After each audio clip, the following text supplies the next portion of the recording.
eto na nga. Nag-umpisa na ang labanan ng taong bayan laban sa dayaan sa eleksyon, dahilan upang naging pangulo ang hindi sana dapat naging pangulo.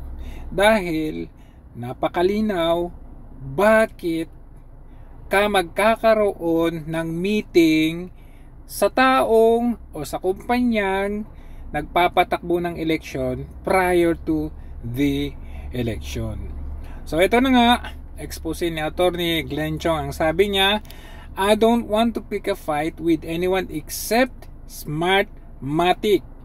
Pero kung hamunin ninyo ako, napatunayan yung mga sinasabi ko sa aking sinumpaang salaysay, ikinagagalak kong paunlakan kayo anytime. Ito yung patunay sa salaysay, number 26, page 5 ng aking affidavit. Sabi nga ni Attorney Glenn Chong, ang haba ng kanyang affidavit. Okay? So isa lang ito sa parte ng kanyang affidavit. Ito ay yung SMS. Ano ba ito? O ayan.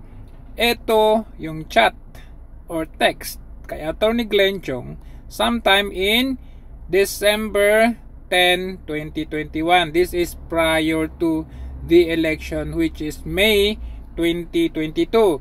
Good afternoon, Attorney Glenn. Per Lam. Lam is Lisa Araneta Marcos. Per Lam's instruction po to ask you if you can attend the meeting with Smartmatic atang basa ko dito. Tonight at 6:30 p.m. Venue. Ayan, ito. Gaya ng sinabi ni Attorney Glenn Chong sa kanilang press con, ito ay opisina nung sister company ng Smartmatic. Okay? Kindly confirm as a post if you can attend so I can send your name to Attorney Vic Rodriguez na nung nanalong Pangulo, etong si Bongbong Marcos ay kanilang namang ineliminate. O diba? Ang galing. Bakit? Kasi sa gabal si Attorney Vic Rodriguez sa kanilang plano. Alright. So ito po ay isa sa bakit ka makikipag-meeting, halimbawa ulitin ko sa isang pageant. Isa kang contestant, bakit ka makikipag-meeting doon sa mga judges ng beauty pageant kung saan kasali ka? May question yon. Tingnan nga natin yung affidavit ni attorney. So ito na nga. Ito. Affidavit. I, Glenn Chong. Okay, alam na natin yan. Legal age, blah blah blah.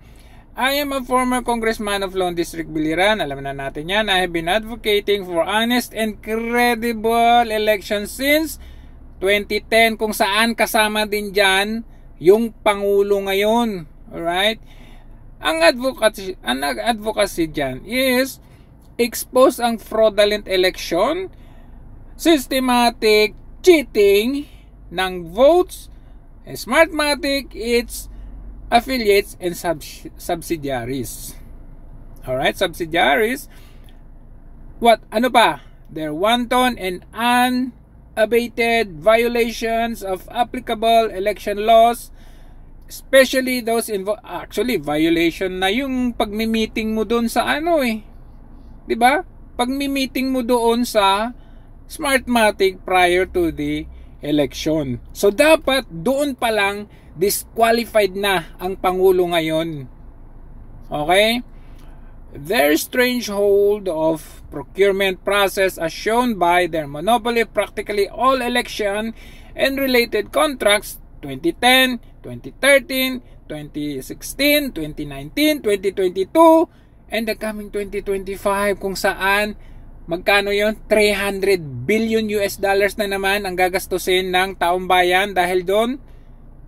In the course of my advocacy spanning over 13 years, I attended numerous hearings, committees, Senate, resource person, automated election and related issues, kung saan nung panahong yan ay kasama yung Pangulo ngayon. Pero anong nangyari ngayon? Good luck na lang. Gaya ng sinabi ni Attorney Glenn Chong, I know what you did last election.